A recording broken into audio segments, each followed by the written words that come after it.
নমস্কার, আমি সমাপ্ত। প্রথমে জানাই স্বপ্ন প্রকাশনের কর্ণধার শ্রীযুক্ত সৌম্যজিৎ ব্যানার্জিকে অসংখ্য ধন্যবাদ। তারপরে শুরু করছি আজকের নিবেদন, পিশাচ খাকির রক্ত তাণ্ডব। আর হ্যাঁ বন্ধুরা, তোমরা কিন্তু সকলেই পুরো গল্পটা শুনবে, সাথে শেয়ার, সাবস্ক্রাইব ও কমেন্ট করতে একদম ভুলবে না। তাহলে আর কথা না বাড়িয়ে শুরু করছি আজকের নিবেদন। কি হলো আমার ছেলেটা?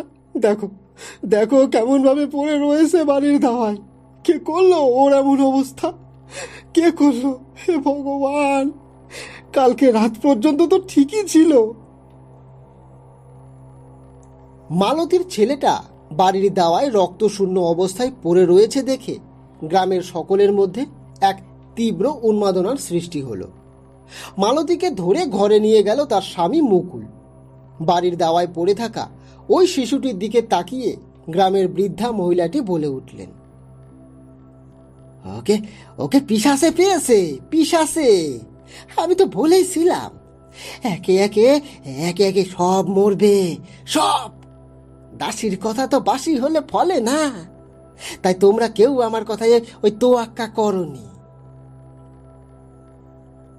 কথাগুলো বলতে বলতে বৃদ্ধা মহিলাটি তাকিয়ে রইলেন একটি গাছের দিকে। তাকে স্থির দৃষ্টিতে ওই গাছটির দিকে তাকিয়ে থাকতে দেখে সকলেই চমকে উঠল। মহিলাটি হা করে তাকিয়ে ঠিক কি দেখছিলেন এই বিষয়ে কেউই সেভাবে আন্দাজ করতে পারলেন না। তিনি বড় বড় চোখ করে কেবল দেখেই চলছিলেন। পাশ থেকে একটি গ্রামের ছেলে খুড়ি মায়ের দিকে এগোতেই যাবে, এমন সময় মোড়ল মশাই বলে উঠলেন সেই ছেলেটিকে, আরে ওই বুড়ি পাগল, ওকে আমরা অত পাত্তা টাত্তা দেই না। ও কি বলতে কি বলে, কি দেখতে কি দেখে, ওসব নিয়ে মাথা ঘামিও না। আরে ছেড়ে দাও, ছেড়ে দাও, বাড়ালে আরো বাড়বে বিষয়টা। তার চেয়ে আমাদের একেবারে ভুলে যাওয়া উচিত। এখন যেটা করণীয় সেটাই বরং আমাদের করা উচিত। এই নিয়ে যে কতগুলো বাচ্চার প্রাণ গেল কে জানে। প্রত্যেকের সাথেই তো এতটাই ঘটে চলেছে। মোড়ল মশাইয়ের কথাটা শেষ হতে না হতে সকলে দেখলো ওই বৃদ্ধা কেমন করে যেন গুম গাচ্ছে। বৃদ্ধার আঙ্গুলগুলো কেমন যেন বেঁকে যাচ্ছে, হাতে পায়ে জোর পাচ্ছে না সে। কেবল ওই গাছটার দিকেই এক দৃষ্টিতে চেয়ে রয়েছে সে, আর কোনোভাবেই কথা বলতে পারছে না। নিজের ডান হাতটিকে ওই দিকে বাড়িয়ে দিয়ে কি যেন একটা ইশারা করতে করতেই সে পড়ে গেল জমির উপরে। পড়ে গিয়ে একইভাবে ওই গঙ্গাতে শুরু করল। তখন সামনে থাকা ওই ছেলেটি মোড়লের কথার জবাব না দিয়ে এগিয়ে গেল ওই বৃদ্ধার দিকে। তাকে তাড়াতাড়ি করে কোলে শুইয়ে জিজ্ঞেস করতে লাগলো, আরে কি কি হয়েছে? আরে ও খুড়িমা, আরে কি হয়েছে বলবে তো? আরে ওদিকে কি আছে কি গো? আরে কথা বলো, কিছু কিছু বলছো না কেন? কি হয়েছে তোমার? আরে তাকাও, চোখ খোলো। কিন্তু খুড়ি কোনো কথাই বলতে পারল না। এক দৃষ্টিতে সেদিকে তাকিয়ে থাকতে থাকতেই তার প্রাণটা ওইভাবেই বেরিয়ে গেল। মুখটা ওরকম হা করা অবস্থাতেই পড়ে রইল। সকলে দেখে তো একেবারে অবাক। ছেলেটি খুড়িকে ধরে অনেকভাবে জিজ্ঞাসা করতে লাগলো, ঝাঁকালো বেশ কয়েকবার, কিন্তু বৃদ্ধার মুখের মধ্যে কোনো পরিবর্তন ঘটল না। ওরা তাড়াতাড়ি করে বৈদ্যমশাইকে ডেকে নিয়ে এলো। বৈদ্যমশাই এসে বললেন, নারী টিপে যা বুঝতে পারছি, খুব ভয় পাওয়ার ফলেই এই মৃত্যু ঘটেছে। সামনের দিকে তাকিয়েছিলেন বলছো তোমরা, ওই গাছে এমন কিছু ছিল যেটা দেখা মাত্রই তার প্রাণটা বেরিয়ে গেছে। বৈদ্যমশাইয়ের কথা শুনে ছেলেটি বলে উঠল, সামনের গাছে কিছু ছিল? কি যে বলছেন কে জানে। সামনের গাছে আবার কি থাকবে বলুন তো দেখি। আমরা তো এখানে দাঁড়িয়েছিলাম, কই ওখানে তো কিছুই দেখতে পাইনি। কেবল মালতীর ছেলেটার মৃতদেহটার সামনে পড়েছিল, আর বুড়ি আপন মনে কি সব যেন বকেই চলেছিল। এর থেকে বেশি আর কিছুই তো নজরে পড়েনি। এখন সত্যি জানি না কি ব্যাপার বাবা। ওই বুড়ি কি দেখতে পেলো এমন যে তার প্রাণটাই আমাদের সামনে অমনভাবে বেরিয়ে গেল। এবার বৌদ্ধ মশাই বললেন, গ্রামের মধ্যে কোনো কিছুই ঠিক নেই। আমি কয়েকদিন ধরেই তো দেখছি কিছু না কিছু অঘটন এখানে ঘটেই চলেছে। এখন এখানে কি আছে না আছে সেটা বলাটা অতটাও সহজ নয়। তবে হ্যাঁ, এটুকু বলতে পারি, এখানকার পরিস্থিতি একেবারেই ঠিক নেই। এখানে কি ঘটছে এ বিষয়ে জানতে হলে ওই রাতের বেলাতেই গ্রামে টহল দিতে হবে। তবে এর পেছনে লুকিয়ে থাকা সত্যতার কথা জানা যাবে। কি মোড়ল মশাই, আপনি আমার সাথে সহমত পোষণ করছেন তো নাকি? আগে হ্যাঁ, সে আবার বলতে, আমি তো চিরকালই আপনার সাথে সহমত পোষণ করে এসেছি। আমি তো কোনোদিনও আপনার বিরোধিতা করিনি, করতেও চাই না। সবসময় বলেছি যে আপনি যেটা বিধান দেবেন গ্রামে সেভাবেই পথ্য বিনিয়োগ করা হবে। এমনকি চিকিৎসার জন্য সেরকমই বন্দোবস্ত করে আসা হয়েছে। ফলে এর মধ্যে আমি তেমন কোনো পরিবর্তন দেখতে পাইনি। এইবার ওই আপনি বিধান দিয়েছিলেন যে গ্রামের সকলের একটি করে টিকাকরণের প্রয়োজন। সকলেই কম বেশি টিকাকরণ করিয়েছিল, কিন্তু এরপরে তো ওই অর্থের অভাবে আর শহর থেকে বাকি টিকা নিয়ে আসা সম্ভব হয় না, যে কারণে কিছু মানুষের টিকাকরণ বাকি রয়ে যায় আর বাকিদের টিকাকরণ হয়। এভাবেই বিষয়টা স্থগিত হয়ে রয়ে গেল। কিন্তু এসব কি শুরু হয়েছে বৌদ্ধমশাই? বেশ তো ছিলাম আমরা। গ্রামের মধ্যে এমন অনাবশ্যক মৃত্যু মিছিল শুরু হয়ে গেল কি করে বলুন তো? বৈদ্যমশাই অনেক ভাবলেন, তারপরে বললেন, কিসের থেকে এগুলো হচ্ছে আর কেন হচ্ছে তা বলে বোঝানো যাবে না ঠিক। ওই যে বললাম, রাতের বেলা গ্রামের বুকে কাউকে টহল দেওয়ার জন্য মোতায়েত করতে হবে। তবে কাকে সেটা আপনার ব্যাপার, আপনি ঠিক করুন। আমি আর এই বিষয়ে কিছু বলবো না। আর এটা আপনি দেখুন, এসব মিটে যাক। ততক্ষণে এক কাজ করুন, এদের দুটি সৎকারের কাজ সেরে ফেলুন। তারপরে না হয় পঞ্চায়েতে একটা সভার আয়োজন করা যাবে খন। সেখানে না হয় এই বিষয়গুলির উপরে আলোকপাত করা যাবে। দেখুন দেখুন কতটা কি করতে পারেন। মোড়ল মশাই বললেন, আর আর আপনি আপনি আমাদের পাশে থাকবেন তো? আপনি আমাদেরকে এই বিষয়ে সাহায্য করতে পারবেন তো? বৈদ্য মশাই বললেন, আমি আয়ুর্বেদিক ওষুধ তৈরি করে মানুষের সেবা করে এসেছি। যতদিন পেরেছি এভাবেই মানুষের চিকিৎসা করেছি, আর আগামীতেও করব। এটুকু বলতে পারি, এর পরেও যদি আমার সহায়তার প্রয়োজন পড়ে তাহলে তাহলে জানাবেন অবশ্যই। আমিও আপনাদের সাথে আছি, জানবেন। ঠিক আছে, এখন আসছি। কয়েকজন রুগীকে বাসায় বসিয়ে রেখে এসেছি। আর এই খুড়ি তো রাতের অন্ধকারে এদিক ওদিক ঘুরে বেড়াতেন। কতদিন বারণ করেছিলাম এসব বন্ধ করো। আপনি তো ওই গ্রামের পূর্ব প্রান্তে এক খুড়ির জন্য একটা ওই চোট কুটির বানিয়ে তার থাকার ব্যবস্থা করে দিতে চেয়েছিলেন না? হ্যাঁ, সে খবর আমি জানি, কিন্তু কিন্তু না, এ তো পথে ঘাটে ঘুরে বেরিয়ে ভালো থাকতে চেয়েছে। এতেই খুশি। কিছু করারও অবশ্য ছিল না। ফলে অগত্যা কেন যে কি দেখে হঠাৎ এই মৃত্যুকে বরণ করতে বাধ্য হলো, এ স্বয়ং ঈশ্বর ছাড়া আর কেউই বলতে পারবেন না। যাকে, আমি আসলাম মোড়ল মশাই, আসলাম। এই কথাগুলো এক নিঃশ্বাসে বলেই বৌদ্ধ মশাই চলে গেলেন। ওদিকে গ্রামের লোকেরা একসাথে সেই বৃদ্ধা মহিলা ও সেই সঙ্গে মালতীর ওই ছোট্ট বাচ্চাটির সৎকারের কাজ সম্পন্ন করল।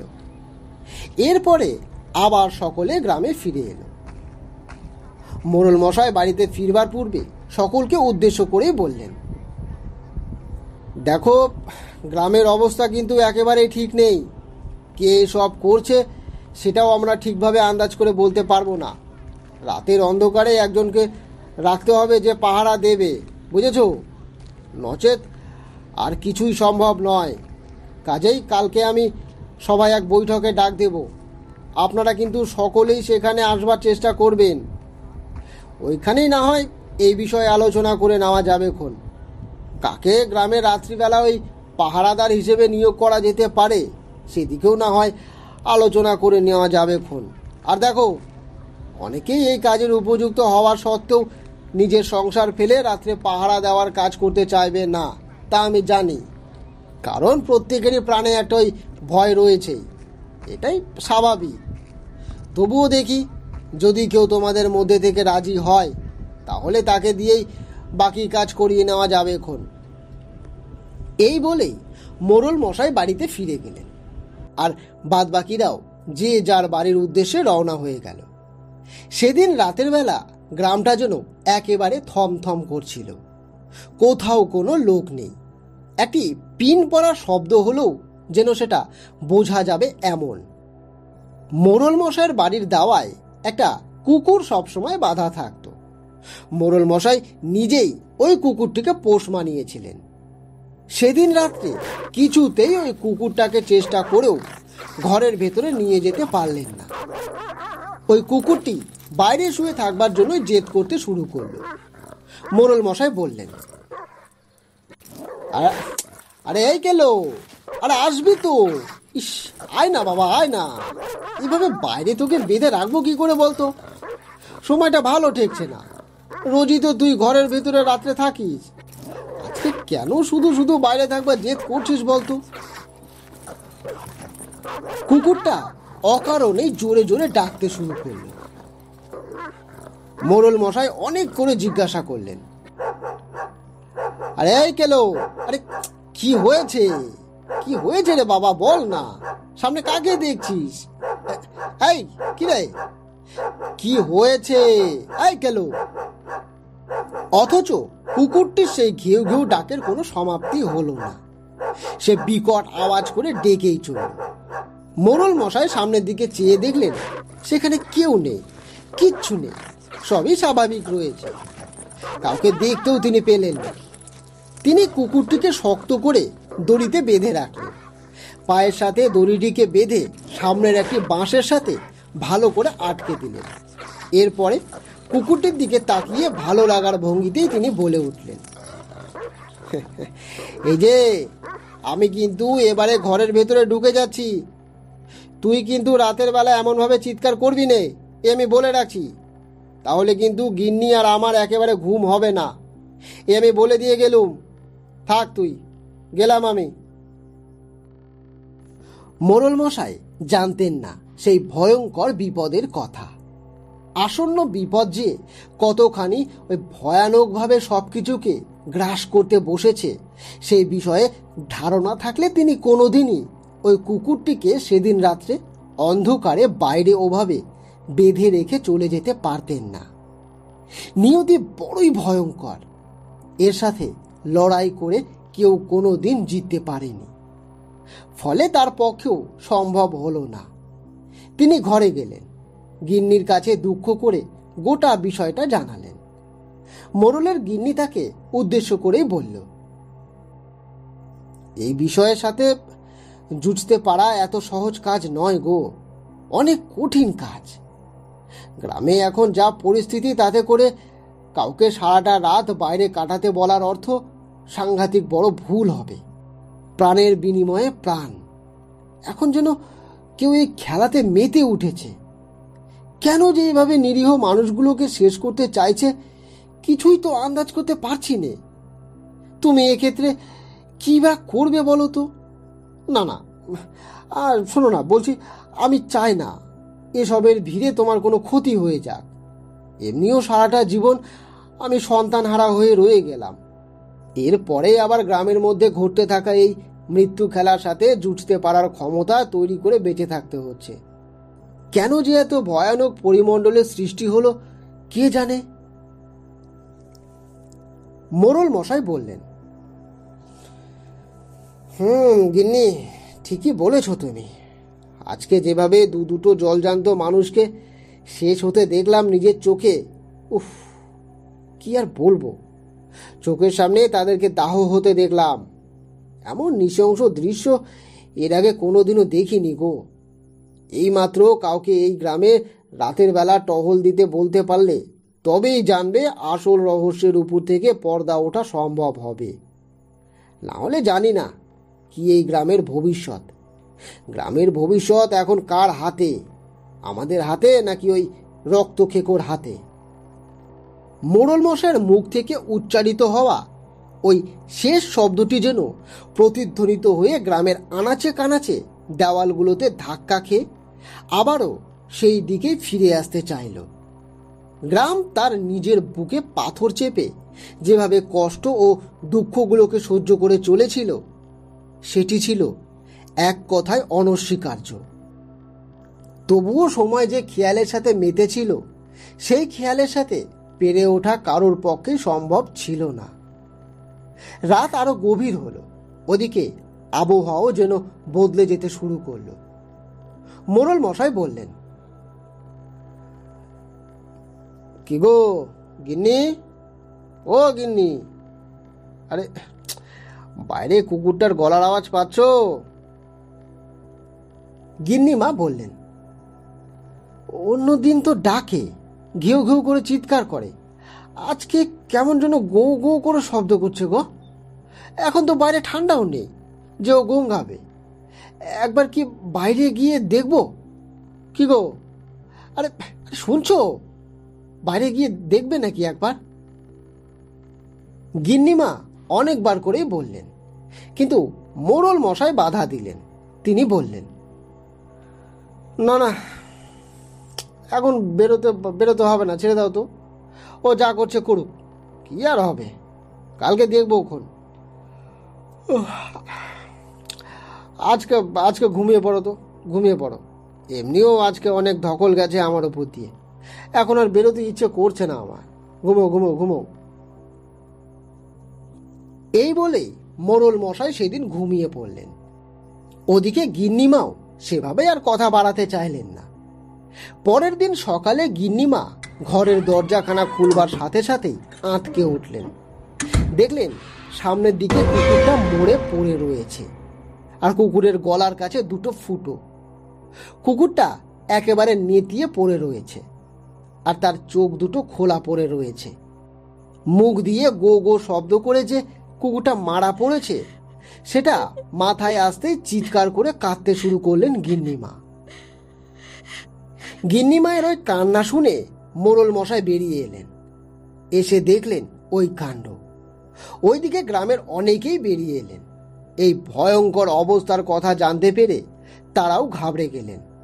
ওদের মধ্যে থেকেই সে ছেলেটি আবারও বলে উঠল, দেখলেন দেখলেন মোড়ল মশাই, এই একই কাণ্ড। সেদিনকে ওই বাচ্চা ছেলেটির ঘাড়ের কাছে যেমন দুটো গোল গোল ওই গর্তের দাগ ছিল, এক্ষেত্রে দেখুন দেখুন তেমনটাই রয়েছে, আর গর্তের পাশে ওই রক্ত শুকিয়ে রয়েছে। দেখুন দেখুন দেখুন মোড়ল মশাই। মোড়ল মশাইয়ের সাধের কুকুরটাও সেদিন অকাতরে প্রাণ হারিয়ে ফেলল। অথচ এই মৃত্যুর কারণ ঠিক কি ছিল কেউই আন্দাজ করতে পারল না। মোড়ল মশাই সহসা বললেন, একে আর গ্রামের মধ্যে পুঁতে রেখো না, গ্রামের বাইরে পুঁতে এসো সকলে। আমার চোখের সামনে যেন ওকে না রাখা হয়, এ ছিল আমার পরম সাধের। এখন দেখছি গিন্নির কথা শুনলেই ঠিক হতো। গিন্নি একে নিজের সন্তানের চেয়ে কোনো অংশে কম দেখতো না। এখন যে কি করি, গ্রাম সামলাবো নাকি গিন্নিকে, আমি কিছুই বুঝতে পারছি না। মোড়ল মশাইয়ের কথা মতন সকলে গ্রামের মিলে কুকুরটিকে একটি বস্তার মধ্যে ভরে গ্রামের বাইরে একটি ফাঁকা জায়গায় গিয়ে সেখানে পুঁতে দিল।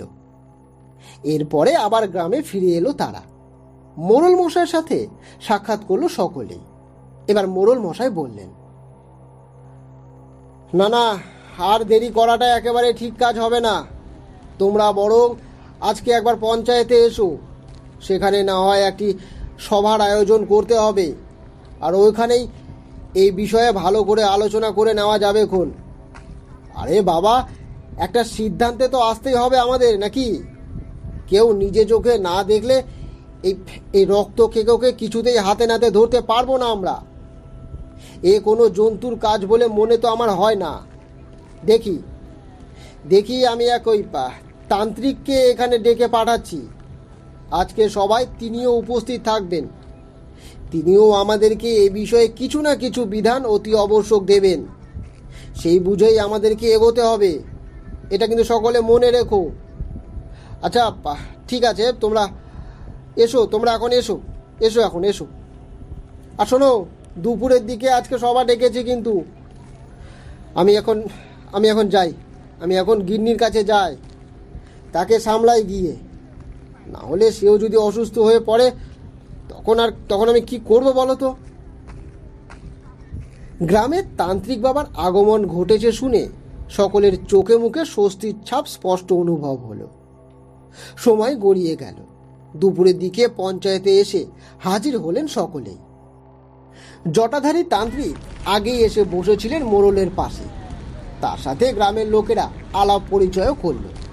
সেই সাথে অনেকেই সেই তান্ত্রিকের পা ছুঁয়ে আশীর্বাদও গ্রহণ করল। তান্ত্রিক বাবা সকলকে উদ্দেশ্য করেই বললেন, শোনো, আমি যতদূর দেখতে পাচ্ছি এই কাজ কোনো জন্তুর হতেই পারে না। মোড়ল মশাইয়ের মুখ থেকে আমি ঘটনার বৈচিত্র্য সম্পর্কে যতটুকু শুনতে পেরেছি, আর নিজ ধ্যান ও বিদ্যার দ্বারা যেটুকু আন্দাজ করতে পেরেছি, তাতে করে এটাই মনে হচ্ছে যে এই কাজ কোনো মানুষের। ওই বৃদ্ধা মানে খুড়ি, তাকেই গাছে সেদিনকে ঝুলে থাকতে দেখেছিলেন। ওই কারণেই হয়তো ভয় পেয়ে তিনি মারা গিয়েছিলেন। এরা অদৃশ্য থেকেও নিজেদের কাজ সারতে পারে, বুঝলে, আবার চোখের সামনে থেকেও। তবে চোখের সামনে থাকলেও এদেরকে দেখে কিছুই আন্দাজ করা যায় না। এরা চোখ দিয়েও রক্ত শোষণ করে নিতে পারে, আবার নিজের সদন্ত প্রসারিত করে এভাবে ঘাড়ের কাছে দুটো ফুটো করে মানুষের রক্ত সেবন করতে পারে। আবার মানুষ না পেলে এরা পশুর রক্ত সেবন করতে পারে। এরা পুরুষ কিংবা নারী উভয়ই হতে পারে। অর্থাৎ রক্ত চোষা ঠিক কে, পুরুষ না নারী, এটা বলাটা খুব কঠিন। তবে এখানকার যা পরিস্থিতি তাতে করে এটাই মনে হচ্ছে যে আপনাদের গ্রামের ভেতরেই এমন কেউ রয়েছেন যিনি এ কাজ করছেন। এমনকি এটাও হতে পারে যে দিনের বেলা হয়তো সে স্বাভাবিকই থাকে, রাতের বেলায় ভোল বদল করে। তান্ত্রিকের এই কথাখানা শোনা মাত্রই বাদল বলে উঠল, সে আবার কি তান্ত্রিক বাবা? মানুষের মধ্যে আবার পিশাচ ভর করে নাকি? তিনি বললেন, হ্যাঁ হ্যাঁ, করে করে। চাঁদের আলো যত জোরালো হবে সেদিন তাদের শিকারের ইচ্ছে, এমনকি রক্তপানের ইচ্ছে তীব্রভাবে বেড়ে যায়। এদের সাথে তখন ওই জুঝতে পারা সাংঘাতিক কঠিন হয়ে পড়ে। তখন নিজের প্রাণ বাঁচাতে পারাটাও কঠিন হয়ে পড়ে। কোনো পরিচিত মুখের মানুষকেও চোখের সামনে এভাবে অন্য কারোর রক্ত সেবন করতে দেখতে পারো। এমনকি খুব কাছেরও ভালোবাসার মানুষকেও এরা সেই মুহূর্তে শেষ করে দিতে পারে। তৃষ্ণা এমনই ভয়ঙ্কর আকার ধারণ করে, এটা সকলে মনে রেখো। কিন্তু এইগুলো নিয়ে বিশদে বলা সম্ভব নয়, এগুলো অনেক গুহ্য বিষয়। তবে কালো শক্তিকে আহ্বান করেছে কেউ, আর তার প্রভাবেই এমনটা ঘটছে। এখন যে করে হোক বিষয়টিকে ভালো করে পর্যবেক্ষণ করতে হবে। যেই এই কাজ করুক না কেন, তাকে বেশি দিন যদি গ্রামে এভাবে ছেড়ে রাখা হয়, তাহলে সকলের অলক্ষ্যে সে এভাবেই নিরীহ মানুষগুলোকে শেষ করতে থাকবে। দিনের আলোতে সে স্বীকার করতে পারে না, কারণ রাতের অন্ধকারই এদেরকে শক্তি দেয়, এদের শক্তিকে বাড়াতে সাহায্য করে। কাজেই খুব সাবধান। গ্রামের মানুষদেরকে তো আর সন্দেহ করতে পারা যায় না। কত মানুষকে তাহলে তোমরা সন্দেহ করবে বলো তো? এত লোক এখানে থাকে। এবার মোড়ল মশাই বললেন, ওরে বাপ রে বাপ, আমরা তো এত কিছু জানতেই পারতাম না। ভাগ্যিস আপনি এখানে এসেছিলেন ঠাকুরমশাই, নাহলে সত্যি আমরা কিছুই আন্দাজ করতে পারতাম না। এখন উপায় কি বলুন তো? কি প্রকারে এই সবের থেকে মুক্তি লাভ সম্ভব বলতে পারেন বাবা? তান্ত্রিক বললেন, আমি তো সেভাবে কোনো কিছুর বিধান দিতে পারবো না, তবে এটুকু বলতে পারি, আপনাদেরকে সাবধান থাকতে হবে। আর আপনাদের মধ্যে থেকে কোনো সাহসী পুরুষকে রাতের বেলা গ্রামটি কয়েকদিন পাহারা দিতে হবে। আগে সে নিজের চোখে দেখে কিছু একটা বলুক, তারপরেই আমি ওই স্থায়ী সিদ্ধান্তে উপনীত হতে পারবো। নচেত এর পরবর্তীতে ঠিক কি করা উচিত আন্দাজে আমি ওই বিধান দেওয়া আমার পক্ষে সম্ভব হবে না। তাই ধৈর্য ধরুন, আর আপনাদের মধ্যে কাউকে এই কাজ করবার জন্য সাহস যোগান। মোড়ল মশাই বলে উঠলেন, বেশ, তান্ত্রিক বাবার কথাই তাহলে শোনা হবে। আমি কিন্তু পূর্বে বলেছিলাম, উনি সবটা বুঝে যেভাবে বিধান দেবেন আমরা সেভাবে এগোবো। এবারে তোমাদের ব্যাপার, তোমাদের মধ্যে থেকে তাহলে কে এগিয়ে আসবে বলো? কে এই কাজ করতে ইচ্ছুক জানাও তাহলে আমাকে। তবে হ্যাঁ, প্রাণের ঝুঁকি তো থাকবেই। এই প্রাণের ঝুঁকি নিয়েই যদি কেউ কাজ করতে সচেষ্ট হও, আর সে যদি এই রহস্যের উপর থেকে পর্দা সরাতে পারে, তাহলে এই গোটা গ্রাম তার কাছে চির ঋণী ও কৃতজ্ঞ হয়ে থাকবে। আর আমি নগদ অনেকগুলো টাকাও পুরস্কার দেব। বলো তো এবারে, তোমাদের মধ্যে থেকে কি কেউ রাজি হবে এই কাজের জন্যে? ওদের মধ্যে থেকেই একজন হাত তুলল। এরপর সামনে এগিয়ে এসে বলল, এই যে মোড়ল মশাই, আমি আমি আমি আমি আমি এই কাজ করতে ইচ্ছুক মোড়ল মশাই। গ্রামকে আমি খুব ভালোবাসি মোড়ল মশাই, নিজের মায়ের মতোই ভালোবাসি। এই গ্রাম আমাকে অনেক কিছু দিয়েছে। এই গ্রাম আমাকে অনাথ জেনেই নিজের কোলে মাথা রাখতে দিয়েছে। আমি অনাথ হয়ে পথে পথে ঘুরে বেড়াতে বাধ্য হতাম। আর আপনি হলেন আমার বাবা, পিতৃতুল্য যাকে বলে আর কি। আপনি ছিলেন বলে আমি পেরেছিলাম মোড়ল মশাই। আমাকে এবারে এই ঋণ শোধ করতে দিন মোড়ল মশাই, অন্তত একটিবার সুযোগ দিন। মোড়ল মশাই বাদলের মুখে এ কথা শুনে ভেঙে পড়লেন।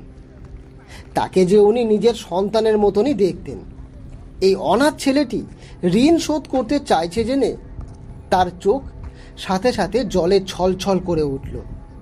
এরপরে তিনি বাদলের মুখের দিকে তাকিয়েই বললেন,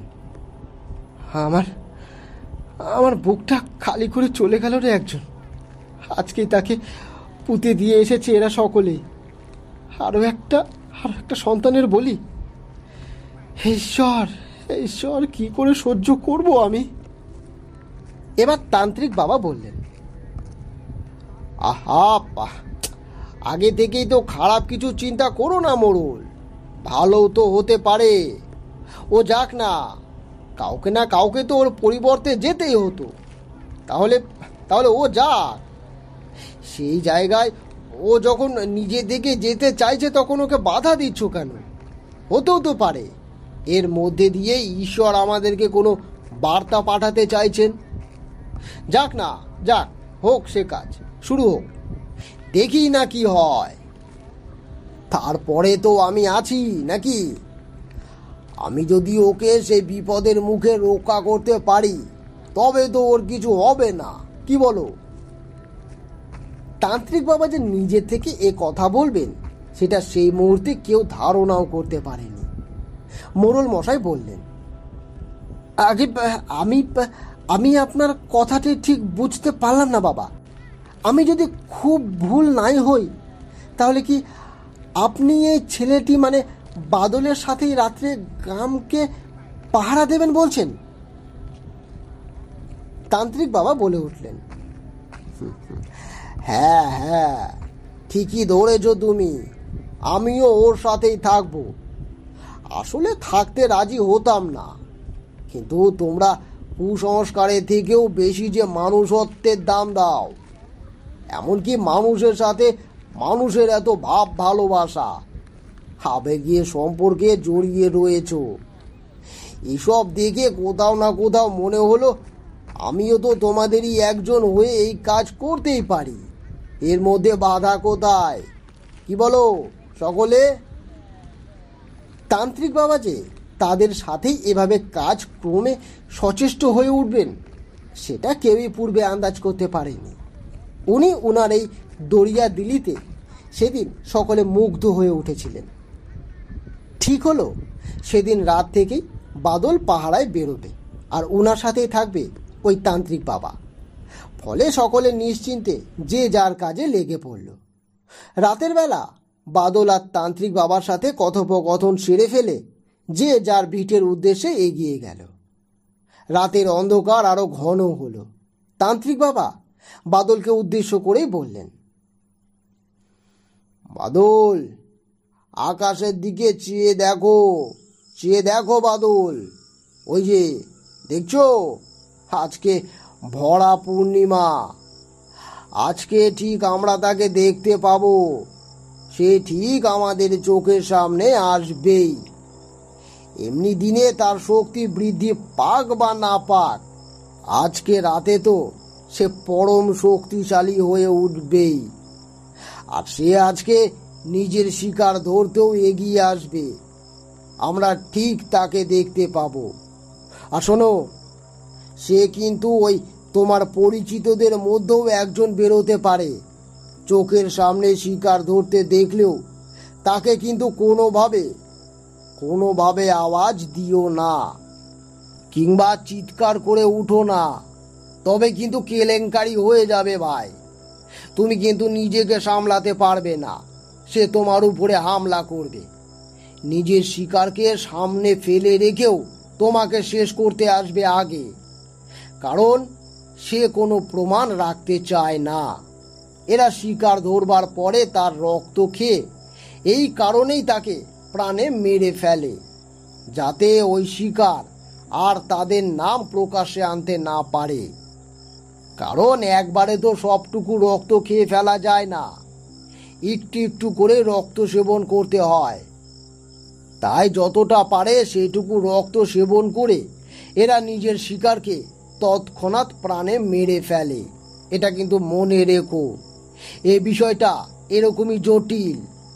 তাই আজকে রাতে তোমার চোখের সামনে অবাস্তব অনেক কিছুই ঘটতে পারে।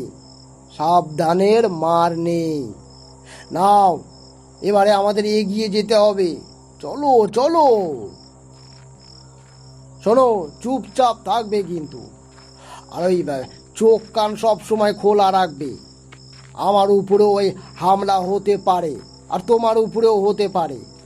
আমরা যতই তার নজর এড়িয়ে চলবার চেষ্টা করি না কেন, জেনে রেখো, একবার তার শরীরের ভেতরে পিশাচ ভর করার পরে তার শক্তি অনেকটাই বৃদ্ধি পেয়ে যায়। তখন সে অদৃশ্য থেকেও আমাদেরকে দেখতে পারে, আমাদের উপরে নজর রাখতেও পারে। ভুলে যেও না সেসব কথা, বুঝতে পেরেছো? আমার উপরে যদি বিপদ আসেও, তবে তুমি এদিকে পা বাড়িও না ভাই। আমি যদি নিজেকে রক্ষা করতে না পারি তাহলে বলবো তুমি পালিও। সবার আগে মোড়লকে খোঁজ দিতে হবে। লোক লস্কর না হলে তোমরা এই পিশাচির সাথে সামাল দিতে পারবে না। আমাকে সামলাতে গেলে বাঁচাতে এগিয়ে এলে সে তোমার প্রাণটাও নিয়ে নিতে পারে। তখন দুজনে শেষ হয়ে যাব, কারণ এর কোনো প্রমাণ রেখে কাজ করে না। মনে রেখো, বারবার করে তোমায় একই কথা কিন্তু বলছি আমি। নাও, এবারে চলো, এগোনো যাক, চলো। জানি না কেন আজকে মনে হচ্ছে গ্রামের ওই পশ্চিম দিকে কিছু একটা ঘটবে, বুঝলে? চলো চলো চলো, সেদিকে বরং আমাদের এগোনো উচিত। চলো। এই বলেই ওই তান্ত্রিক বাদলকে সঙ্গে নিয়ে গ্রামের মধ্যে দিয়ে হেঁটে পশ্চিম দিকে এগোতে থাকলেন। এরপরে পশ্চিম দিকের জঙ্গলের ধার ঘেঁষে কিছুটা জঙ্গল নজরে পড়তেই সেখানে একটা পাথরের আড়ালে লুকিয়ে পড়লেন দুজনে। তারপরে তান্ত্রিক বাবা বললেন, আমি যেন তার পায়ের শব্দ শুনতে পাচ্ছি। সে বোধহয় এদিকেই আসছে। নাও নাও, এবারে আমাদেরকে সজাগ হয়ে যেতে হবে। কথা বলো না, কেমন? দেখাই যাক না কেউ এদিকে আসে কি না। ওরা সেখানে দুজন দাঁড়িয়ে থেকে অপেক্ষা করতে শুরু করলো। রাত আরো ঘন হলো। এমন সময়ে মেঘের গর্জন শুরু হলো।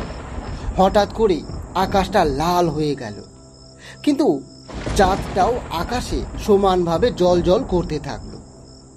ওদিকে বাদলের চোখ গেল আকাশে থাকা চাঁদটির দিকে। সে দেখল চাঁদের রং হয়ে উঠেছে টকটকে লাল। সেটা দেখেই সে তান্ত্রিক বাবাকে বলল, এ কি বাবা, মেঘ করেছে, জোরে জোরে বিদ্যুৎও চমকাচ্ছে। এখন তো আকাশ কালো মেঘে ঢাকা পড়ে যাওয়ার কথা বাবা, তাহলে চাঁদ দেখা যাচ্ছে কি করে? আর চাঁদের রং এমন লাল বর্ণ ধারণই বা করলো কিভাবে? এটাও কি সম্ভব বাবা? আমার যে হাত পা একেবারে ঠান্ডা হয়ে আসছে বাবা। আমি যে এমন নৃশংসতা এর পূর্বে কোনোদিনও দেখিনি। প্রকৃতি আমাদেরকে কিছু একটা জানান দিতে চাইছে বাবা। বলুন না, কি কি কি কি বলতে চাইছে প্রকৃতি? বলুন না বাবা। তখন তান্ত্রিক বাবা বললেন, এটা কোনো সাধারণ বিষয়ের নয়, অনেক জটিল বিষয়। আকাশে চাঁদ দেখতে পাচ্ছ, চাঁদের গায়ের রং লাল দেখতে পাচ্ছ, কিন্তু আজ পূর্ণিমা।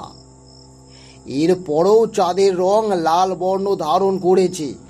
আবার ওদিকে মেঘও ডাকছে, বিদ্যুতের ঝলক দেখছো, কর কর করে বাজও পড়ছে। কিন্তু তার মধ্যেও লাল বর্ণের চাঁদ নিজের ভয়ঙ্কর মূর্তিটি নিয়ে আকাশে প্রতীয়মান হয়ে রয়েছে। এর কারণ কি তুমি জানো? এবার বাদল জিজ্ঞেস করলো, কি কি কি কি হতে পারে কারণ বাবা? আজ সে শিকার ধরবেই। আজকে তাকে আমরা নিজেই দেখতে পাবো, আর আজকে সে নিজের রূপে ফিরবে। এতকাল ধরে সে খোলসের আড়ালে নিজেকে লুকিয়ে রেখেছিল, কিন্তু আজকে তাকে আমরা আসল রূপে দেখতে পাবো। এতকাল সে নিজের রূপে না থেকে যে শরীর ধারণ করেছিল সেই রূপেই শিকারকে শেষ করেছে। কিন্তু আজকে সেটির পুনরাবৃত্তি ঘটবে না। আজকে সে নিজের রূপেই সবটা শেষ করবে। তাই আজকে আকাশে চাঁদের রং লাল হয়ে গিয়েছে। সে আসছে, সে ভয়ঙ্কর রক্তের খেলায় মারতে সে আসছে। নাও, এবারে আমাদেরকে আরো স্থির থাকতে হবে, আরো ধৈর্য রাখতে হবে, না হলে কিন্তু অনর্থ ঘটে যাবে। এমনকি আজকে সেই সকল মৃতদেহকেও চোখের সামনে দেখতেই পারো তুমি, যাদেরকে সে নিজের হাতে শিকার করেছিল। তাদেরকে সাথে করেও সে শিকার ধরতে বেরোতে পারে। এভাবেই তো এরা দল ভারী করে। একা শিকার করতে চাইলে তো সব ক্ষেত্রে সফলতা আসে না, তাই এরা দলে দলে শিকার ধরতে বেরোয়, যাতে একসাথে অনেককে শেষ করে ফেলতে পারে এরা। তাদেরকে ধরে আনা যায় আর তাদেরকে শেষ করে ফেলা যায়। রক্ত রক্ত, কেবল রক্তের স্বাদ এরা বোঝে।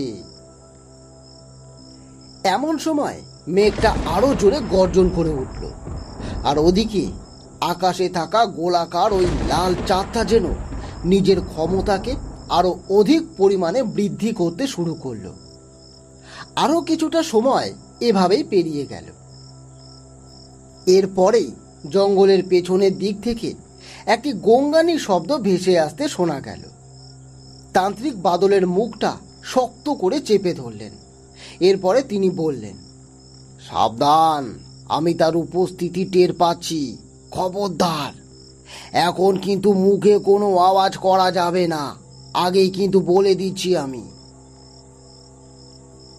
এরপরে চোখের সামনে যা ঘটল সেটি সম্পর্কে কেউ আগে থেকে কোনো ধারণাই করে রাখেনি। বাদল দেখল মালতী মালতী এসে দাঁড়িয়েছে। তার চুলগুলো খোলা, এলোমেলো, হাওয়ায় উড়ছে যেন।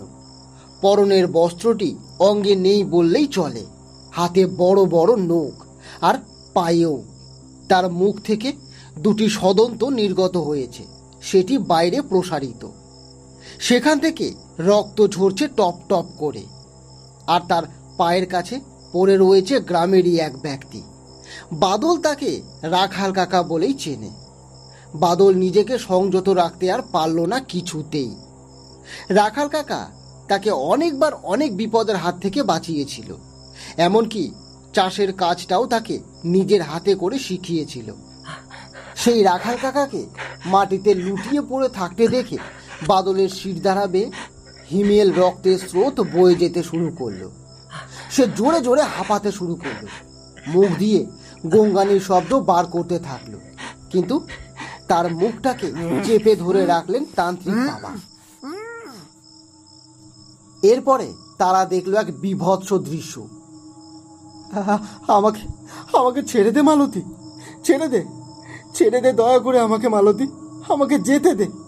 আমি তো দুটো পায়ে পড়ি রে মালতী, দয়া করে আমাকে যেতে দে তুই। রাখালের মুখের দিকে তাকিয়ে অট্টহাসে ফেটে পড়তে থাকে মালতী। আর সাথে সাথে বেরিয়ে আসতে থাকে তার সদন্তগুলো। ঠোঁটের কোণা ঘেঁষে রক্ত ঝরে পড়ছে টপ টপ করে। টপ টপ করে পড়তে থাকে রক্তের ফোঁটাগুলো।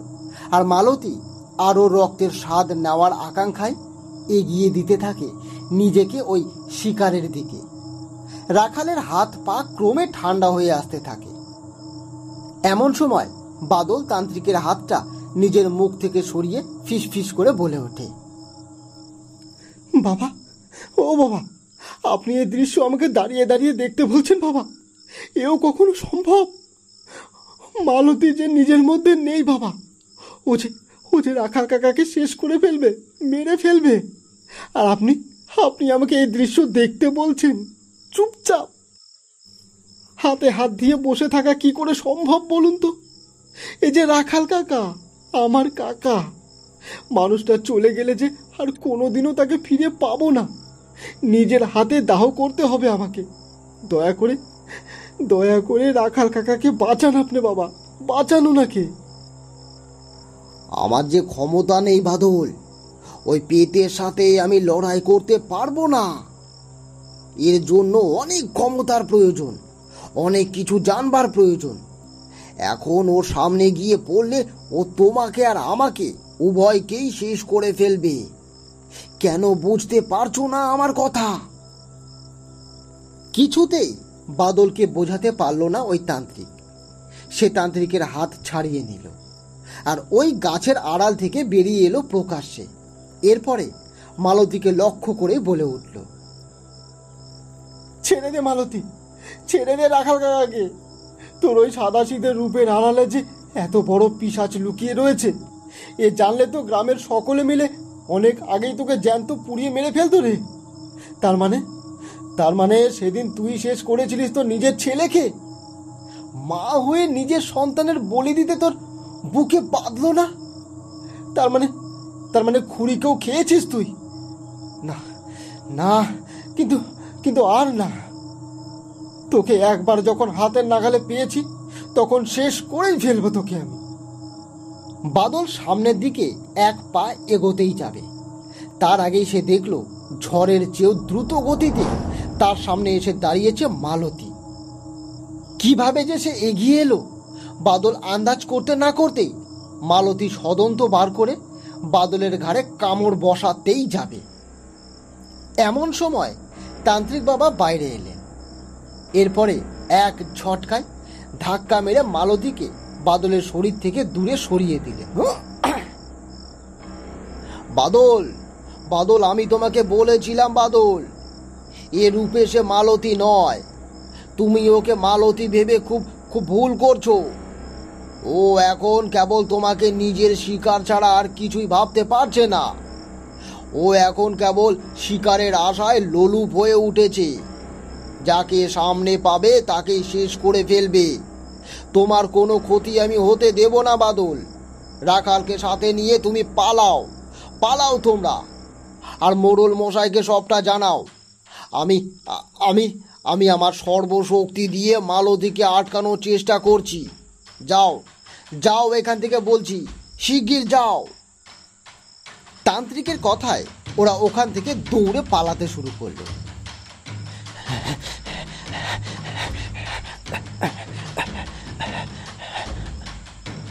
আর এদিকে মালতী তান্ত্রিকের বুকে পা রেখে খিলখিল করে হাসতে থাকলো।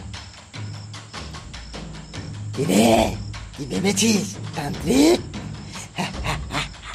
কি ভেবেছিস তুই ওদেরকে বাঁচিয়ে নিয়ে আমাকে বশে আনতে পারবি? আমি তো জানতাম,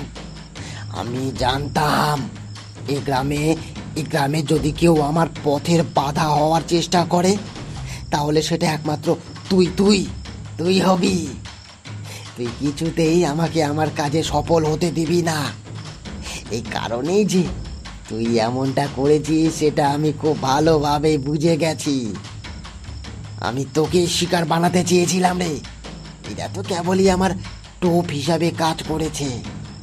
এদেরকে সামনে রেখে আমি তো তোকে জালে আটকাতে চেয়েছিলাম রে। আর দেখ, শয়তানের বুদ্ধির কাছে তুই হার মানতে বাধ্য হয়েছিস।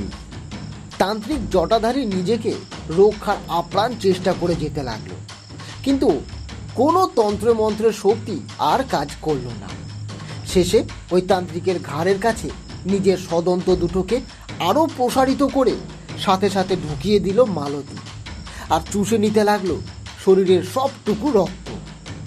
তান্ত্রিক ছটপট করতে থাকলো। আমাকে ছেড়ে দে, আমাকে ছেড়ে দে। কোনো লাভ হলো না। নিমিষে শেষ হয়ে গেল তান্ত্রিক। মাটিতে লুটিয়ে পড়লো তার দেহটি। আর ওদিকে লাল চোখ দুটো নিয়ে গ্রামের দিকে তাকালো মালতী। কেবল তো শুরু রে, কেবল শুরু। এবারে একে একে সকলকে শেষ করব আমি। এই রক্তের নেশা আমাকে লোলুপ করে তুলেছে রে। এই নেশায় আমাকে সকলকে শেষ করাবে। আমি কে আমি জানার ইচ্ছে আর নেই। কে সন্তান, কে স্বামী, কে আমি, এসব নিয়ে মাথা ঘামানোর দিন ফুরিয়েছে।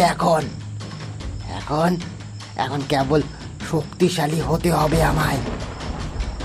যে করে হোক নিজের শক্তিকে বৃদ্ধি করতে হবে, আর তার জন্য প্রয়োজন রক্তের। রক্তই আমাকে বাঁচিয়ে রাখবে।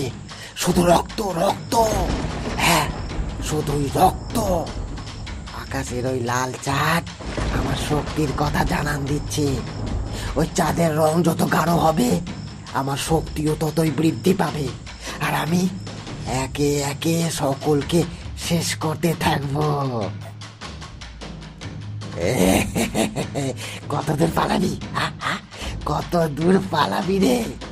আরো অনেক শিকার যে বাকি রয়েছে, অনেক শিকার। সাথে সাথে মালতী বাতাসের মধ্যে গায়েব হয়ে গেল। সে না ছিল পিশাচ আর না ছিল মানুষ। মৃত্যুর শেষ মুহূর্তে একে একে মালতীর শরীরের এই পরিবর্তনগুলোকে চোখের সামনে দেখতে থাকলেন ওই তান্ত্রিক বাবা, কিন্তু কিছুই করতে পারলেন না। তার ধারণা যে একেবারেই সত্যি প্রমাণিত হয়েছে, এ কথা নিজে জানতে ও অনুভব করতে পারলেও শেষ রক্ষা আর হলো না। কেবল মৃত্যুর পূর্বে তিনি ঈশ্বরকে উদ্দেশ্য করেই কথাগুলো বলে গেলেন।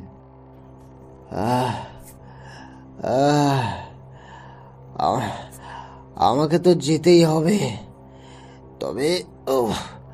তবে যে গ্রামের রক্ষার উদ্দেশ্য নিয়ে আমি এখানে এসেছিলাম, আমি আমার সবটুকু শক্তি দিয়ে হলেও যাদেরকে রক্ষা করতে চেয়েছিলাম তাদেরকে আপনি রক্ষা করুন। হে সর্বশক্তিমান, রক্ষা করুন। তান্ত্রিকের প্রাণটা বেরিয়ে গেল। ওদিকে রাখালকে সাথে নিয়ে বাদল দৌড়েই চলেছে। চলো।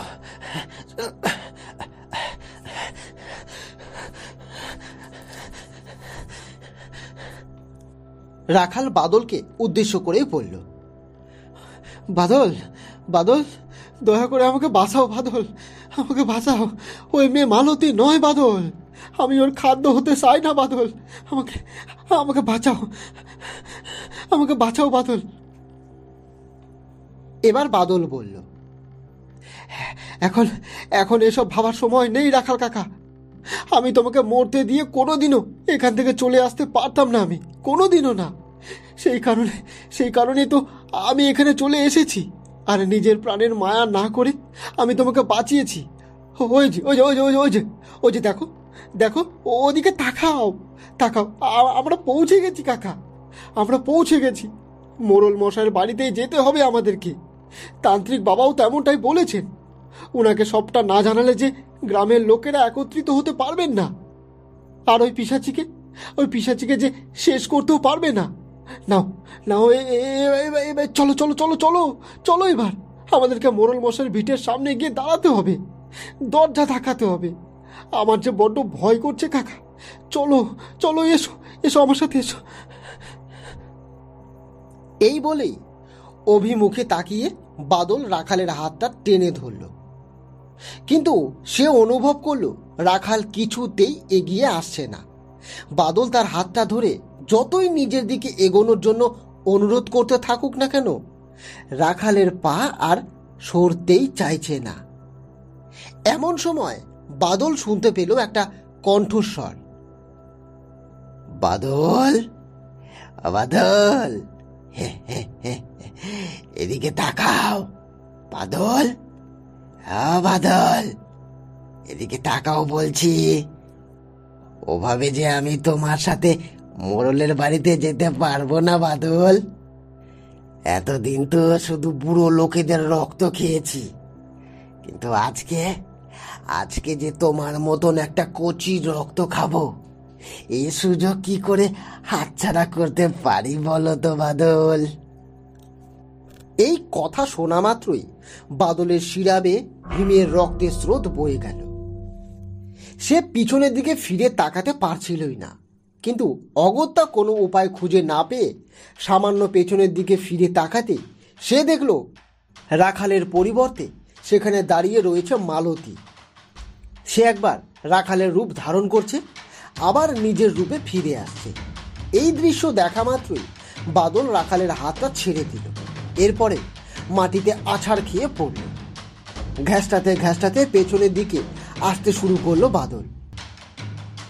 কে কে কে কে কিভাবে সম্ভব, কিভাবে? আমি, ও রাখাল কাকা, রাখাল কাকা, তুমি কোথায়? ও রাখাল কাকা, রাখাল কাকা। মালতী খিক করে বিকট ভাবে হাসতে শুরু করল। আমি যে ওর শরীরে ঢুকে পড়েছি রে, এখন যে ওর শরীরের মধ্যে রয়েছি আমি, ও যে কোনোভাবেই আর তোমাকে বাদল বলে বুকে টেনে নিতে পারবে না।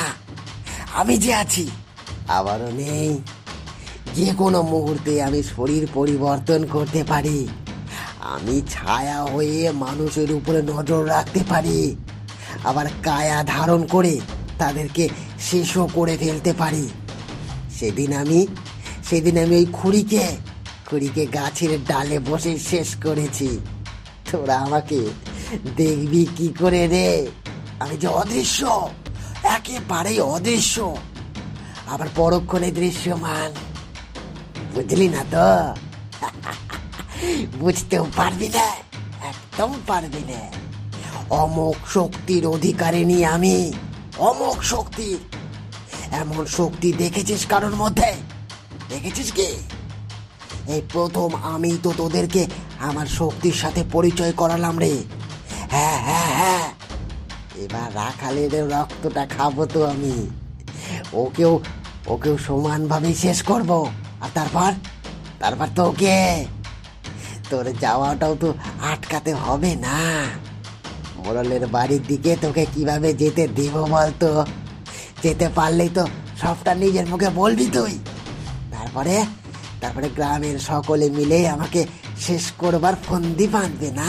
হ্যাঁ, সকালে তো আমি আমি শক্তিহীন থাকি, ফলে ফলে সেই সময় আমাকে শেষ করতে তো সুবিধা হবে, তাই না? হ্যাঁ, এত সহজে তো আমি তোদেরকে আমার আমার নাগালে পৌঁছতেই দেব না রে। আমি কে, কি চাই আমি, এত কিছু তোদেরকে আমি থোড়ি জানতে দেব? কিছুতেই না, কিছুতেই না। মালতীর এই ভয়ঙ্কর রূপ দেখে বাদল চিৎকার করে উঠল। না, কিছুতেই না। এদিকে এদিকে আর এক পাও এগোবে না মালতী, আমি বলে রাখছি। এক পা এগোলে কিন্তু আমার থেকে খারাপ আর কেউ হবে না তোমার জন্য, আমি বলে দিলাম। কি বললি? আর একবার বল। খারাপ? আরে আমার থেকে খারাপ এই গোটা গ্রামে আর কেউ নেই রে, কেউ নেই। আর চেষ্টা করে কোনোদিনও হতে পারবে না। আমি খারাপ, আবার আমি ভালো। প্রাণ ভিক্ষা চাইবে লোকে আমার কাছে, অথচ আমি তাদেরকে এ ভিক্ষা দেব না। তাই তখন আমি খারাপ হয়ে যাব। আবার দিনের বেলা লোকের কাছে হাত জড়ো করে শয়তানকে মারার অনুরোধ করতে থাকবো। তখন তখন আমাকে ভালো ভাববে সবাই। কি কেমন লাগছে আমার চক্রান্ত? এটা তো শুরু রে বাদল, কেবল শুরু। ওই যে বললাম, আমাকে দেখতে না পেলেও আমি তোদেরকে দেখতে পাই, তোদের সব কিছু দেখতে পাই। এমন সময় বাদল পকেট থেকে একটা মাদুলি বার করে তুলে ধরল সেই পিশাচির সামনে। সেই মাদুলির দিকে তাকাতেই সারা শরীরে জ্বলুনি শুরু হলো সেই মালতীর। সে আর্তনাদ করে উঠল। হ্যাঁ, বাদল, বাদল, সারা সারা সারা সারা সরা বলছি। এই বিকট জিনিসটাকে আমার চোখের সামনে থেকে সরা সরা। ওটা দেখলে আমার শরীরটা জ্বালা করছে, অস্থির করছে। আমার আমার কষ্ট হচ্ছে। সরা সরা, সরে যা, সরে যা, সরে যা বলছি আমার চোখের সামনে থেকে। বাদল, বাদল, সরা বলছি, সরা সরা, আমার আমার চোখের সামনে থেকে সরা। আর সহ্য করতে পারল না মালতী, আবারও বাতাসের গর্ভে বিলীন হয়ে গেল। সাথে সাথে উঠে দাঁড়িয়ে পড়ল বাদল। আমি ভাবতেও পারিনি মন্দিরের পুরোহিত মশাইয়ের দেওয়া এই মাদুলি আমাকে রক্ষা করতে পারে। এর মধ্যে মা ভবতারিণীর শক্তি বিরাজমান। সেই কারণে এ মাদুলি আমাকে রক্ষা করেছে। এবারে আর কোনো দিকে না তাকিয়ে আমাকে মোড়ল মশাইয়ের বাড়ির দিকে যেতে হবে, না হলে অনেক দেরি হয়ে যাবে, অনেক দেরি হয়ে যাবে। সবকিছু শেষ করে দেবে এই মালতী, সবকিছু। এই বলে মোড়লের ভিটের দিকে দৌড়তে শুরু করলো বাদল। মোড়লের বাড়িতে পৌঁছে দরজাখানা ধাক্কাতে লাগলো।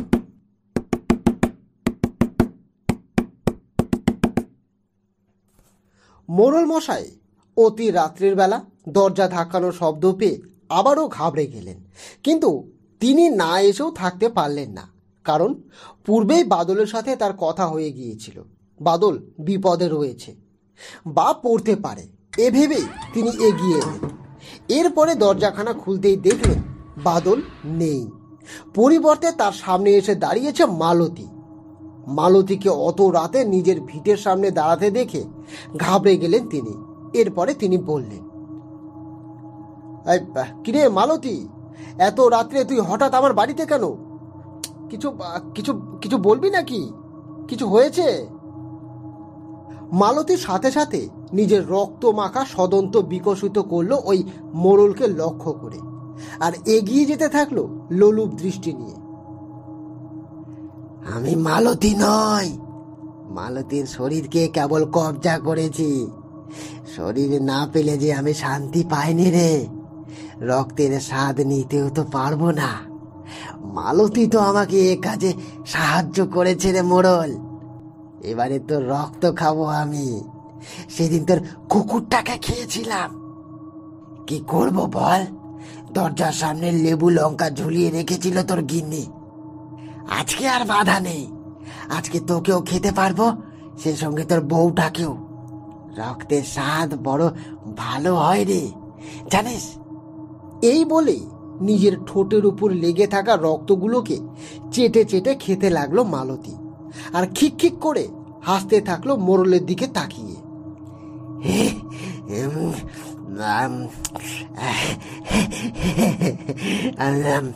মোড়ল মশাই কিছু বোঝবার আগেই গিন্নিমা বেরিয়ে এলেন। ঘরের মধ্যে হুলস্থুল কাণ্ড শুরু হয়ে গেল। এমন সময় বাইরে থেকে আওয়াজ পেয়ে ছুটে ঘরের ভেতরে ঢুকলো বাদল, আর তারপরে পেছনের দিক থেকে এগিয়ে গিয়ে সেই মাদুলিখানা চেপে ধরল মালতীর পিঠে।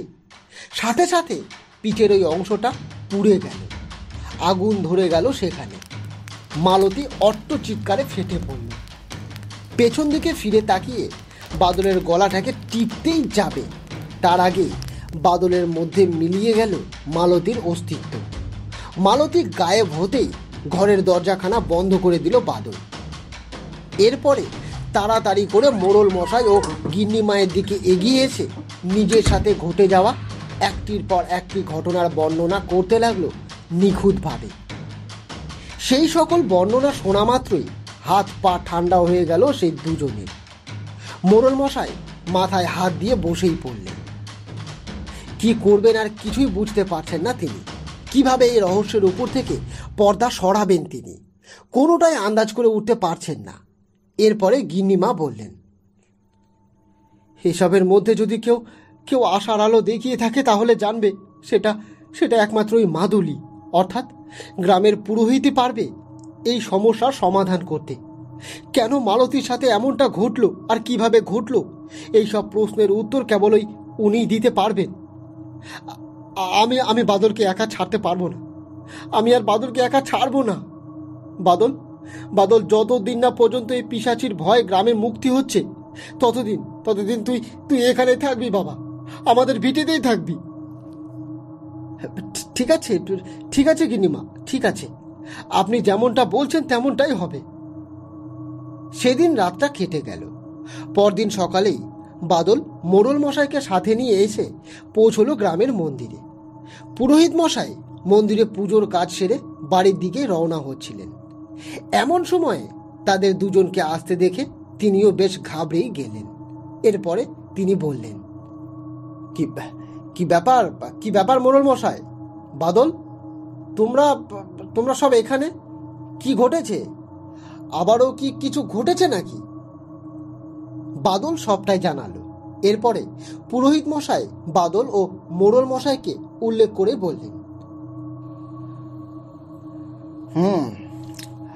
বুঝতে পেরেছি, মালতীর শরীরের ভেতরে এক রক্তকাকি পিশাচির আত্মা ঢুকেছে।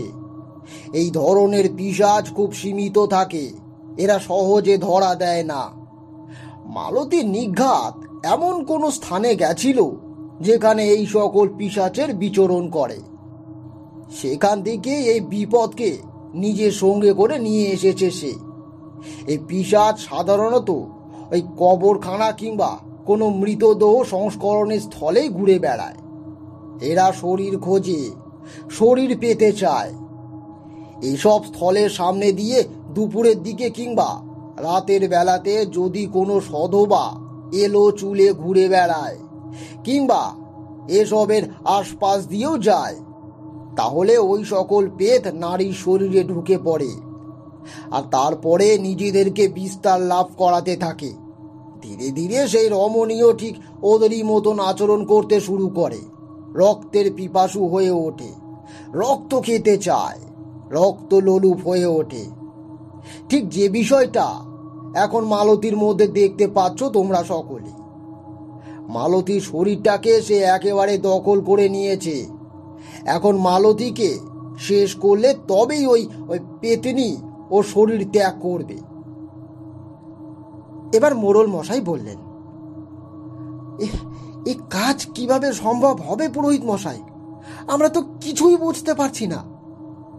এমনও যে কোনো পিশাচি থাকতে পারে যে কিনা নিজের সন্তানকে নিজেই শেষ করেছে, আবার সুখে শান্তিতে ঘরও করছে। এও কি সম্ভব? পুরোহিত মশাই বললেন, নিজের স্বামী মুকুন্দকে কোনোদিনও শেষ করবে না মালতী, কারণ ওটা করলে সে সকলের নজরে পড়ে যাবে, এমনকি সন্দেহের দৃষ্টিতে সকলে দেখতে থাকবে তাকে। তাই সে কোনোদিনও এই ভুল করেনি। এবার বাদল জিজ্ঞেস করল, আচ্ছা ঠাকুরমশাই, এবারে তাহলে কি উপায়? ওকে শেষ করব কি করে? দিনের বেলাতে মালতী সম্পূর্ণরূপে শক্তিহীন থাকে, কারণ ওই পিশাচি তখন ওই শরীরের ভেতরে আস্তানা করতে পারে না। তান্ত্রিক বাবা ঠিকই কথাই বলেছিলেন, রাতের অন্ধকারই ওই শরীরের ভেতরে থাকা পৈশাচিক শক্তিকে অনেক বেশি মাত্রায় বাড়িয়ে তোলে, যে কারণেই এই বিপর্যয় ঘটে যায়। আমাদেরকে আগামীকাল সকলেই মালতীর ভিটেতে যেতে হবে।